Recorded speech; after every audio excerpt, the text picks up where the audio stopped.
For most of the decade of the 1970s, Gene Washington of the 49ers was one of the premier deep threat wide receivers.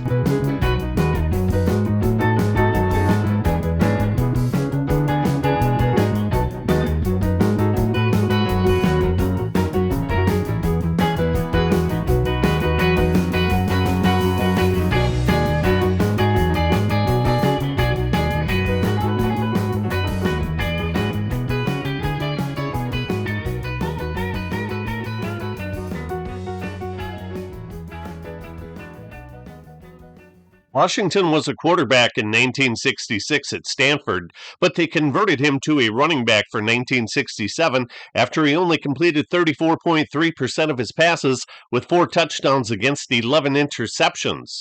His 48 receptions in 1967 led the Pac-12 conference, as did his 71 receptions, 1,117 receiving yards, and 8 receiving touchdowns in 1968.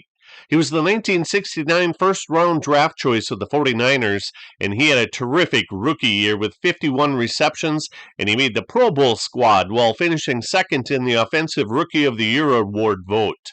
Star quarterback John Brodie, also from Stanford, developed a strong passing chemistry with Washington.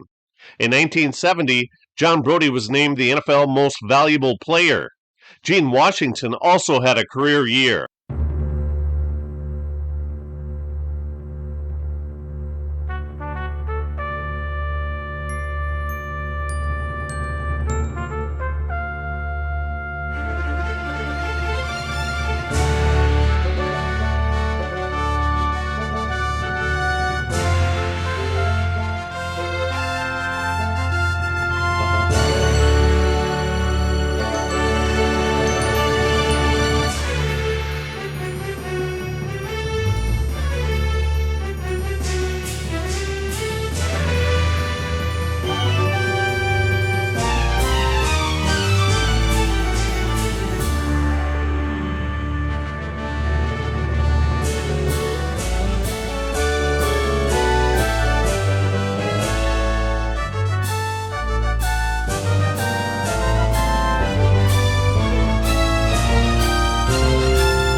1971, the 49ers moved into Candlestick Park. Upper deck construction was implemented in preparation for the 49ers. By week 7, construction was still ongoing.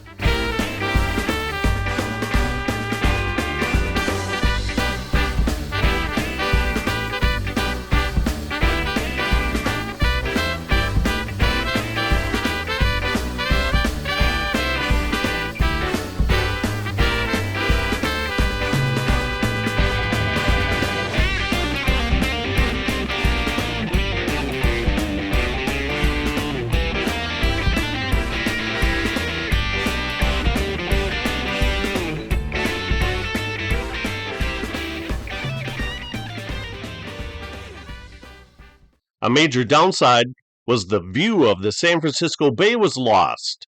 Also, strong winds swirled from all directions, which created difficult passing conditions. Dirt cutouts were installed around the bases for Giants baseball games in order to keep the dust down during breezy conditions. The stadium was also located in an area that was one of the coldest in the city. In Week 14, Washington snared this 30-yarder in a 31-27 win.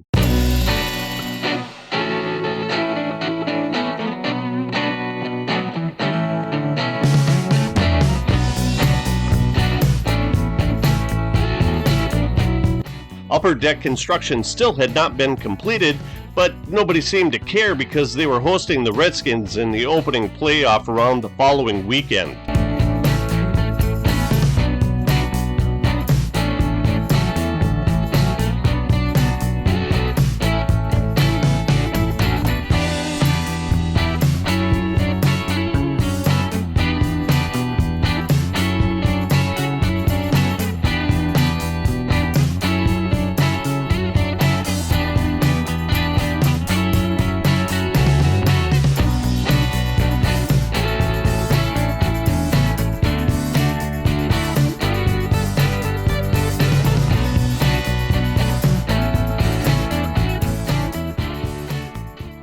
In 1972, the 49ers would again play host in the divisional playoffs, but this time the result was a loss to the Dallas Cowboys.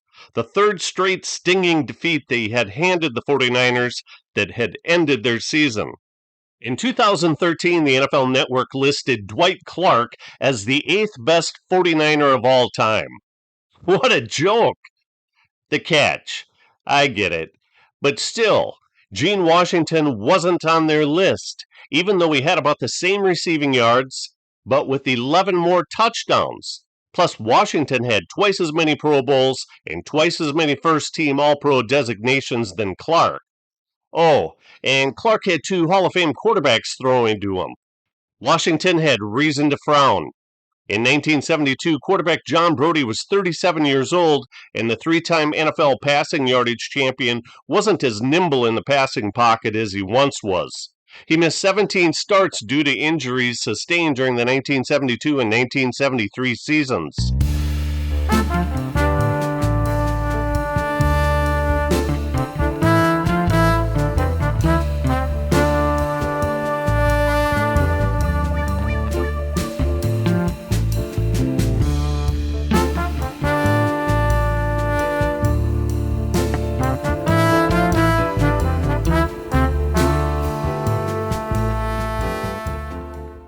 Enter the 1966 Heisman Trophy winner Steve Spurrier.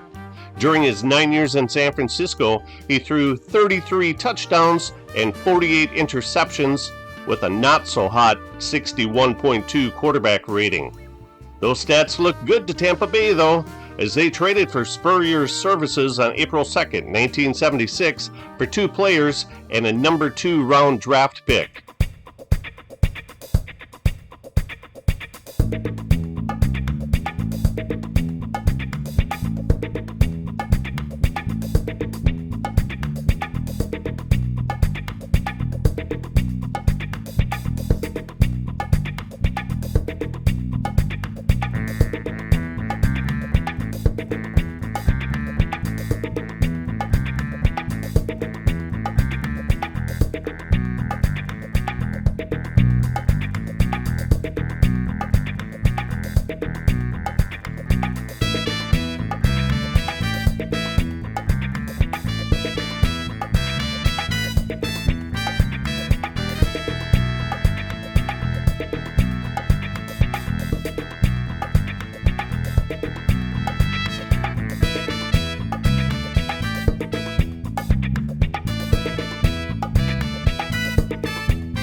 Joe Reed quarterbacked in 1973 and 1974 and threw 4 touchdowns with 13 interceptions. He wasn't the 49ers' answer at quarterback either.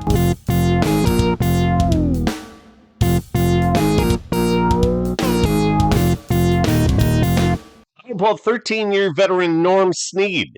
In 1974 and 1975 for the 49ers, he was okay as he threw 11 touchdowns and 11 interceptions, but he was age 36 during his 1975 season, and his 1972 Pro Bowl season was a long, distant memory.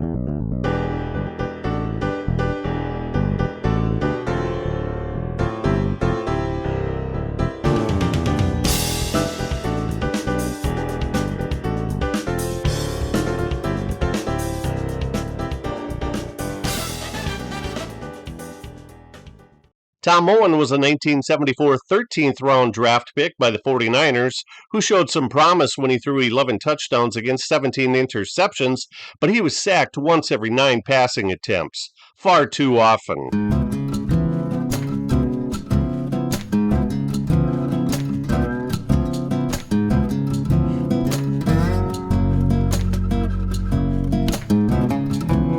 He was deemed expendable when the 49ers shocked the NFL by trading him along with 3 number 1 draft picks and a number 2 draft pick on April 5th, 1976 for the Patriots quarterback Jim Plunkett.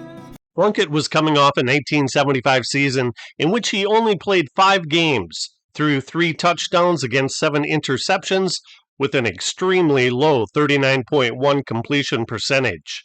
In 1974, he led the NFL with 22 interceptions and finished with the fourth most touchdown passes, 19. At Stanford, he led the Pac-8 conference in passing yards and passing touchdowns each of his 3 seasons. He won the 1970 Heisman Trophy, went drafted first overall by the Patriots, and won the 1971 Rookie of the Year award. He was reunited with his 1968 Stanford teammate Gene Washington.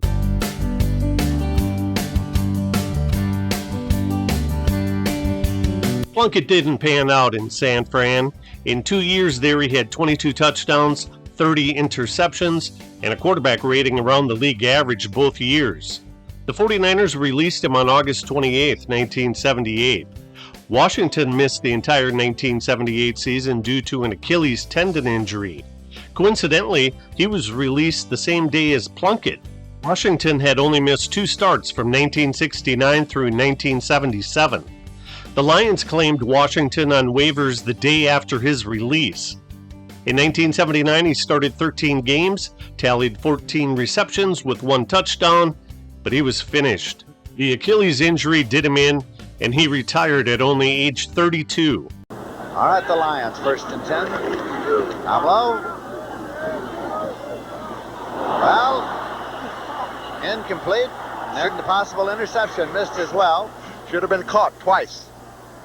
First by Detroit, then by Minnesota. By Paul Krause, and if he had, he'd have a new record for interceptions in the NFL. I think it was going to Gene Washington over the middle here. Comlo very calmly sits in that pocket. Well, it was a little bit high, deflected. There's Paul Krause in and out of his hands.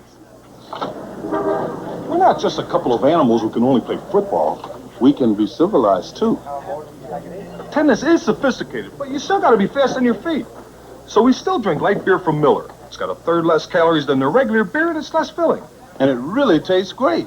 Now that we played singles, we're looking for a nice, friendly game of doubles. Tennis, anyone? Light beer from Miller. Everything you always wanted in a beer, and less. Niehaus is in there defensively now for the Vikings. Comlo retreats. Puts it up deep to the end zone, and it is incomplete. Gene Washington, the man for whom it was intended, Paul Krause, covering defensively. Comlo. Gene Washington. Washington played with poor to average quarterbacks after Brody retired. If he could have avoided the Achilles injury and been able to play with Joe Montana, he may have made the Hall of Fame. His 6,664 receiving yards are still the 5th most in 49ers history, and his 59 receiving touchdowns is 3rd best. He was a terrific deep threat, as 27 of his 60 career touchdowns were 30-plus yards. 15 of 60 were 40-plus yards, and 8 of 60 were 50-plus. 1 out of every 8 catches was a 50-plus yard touchdown. Now that's a deep threat.